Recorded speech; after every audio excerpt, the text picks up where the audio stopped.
जब बीजेपी सरकार बनता सब हिंदू रंगदार बनता।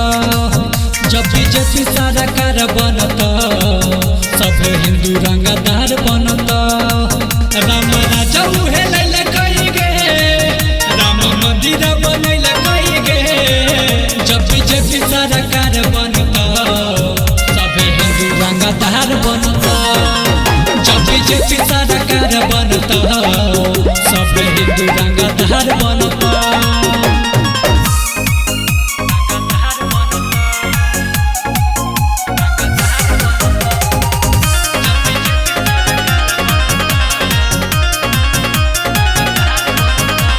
सगरो सनातन के झंडा लहरतौ, फेरो से सत्ता बीजेपी के अइतौ। हे गे सगरो सनातन के झंडा लहरतौ, फेरो से सत्ता बीजेपी के अइतौ।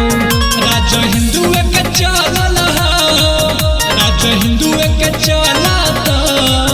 जब बीजेपी सरकार बनता सब हिंदू रंगदार बनता। जब बीजेपी सरकार बनता सब हिंदू रंगदार बनता।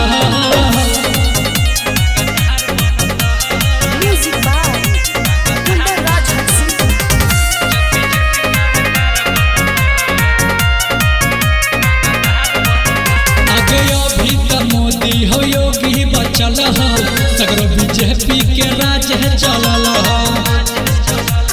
आगे अभी तो मोदी हो योगी बचल हो, सगरो बीजेपी के राज है चलल हो। जब चलता बुलडोजर गे सब विरोधी जनता। जब योगी सरकार बनता सब हिंदू रंगदार बनता। जब मोदी सरकार बनता सब हिंदू रंगदार बनता।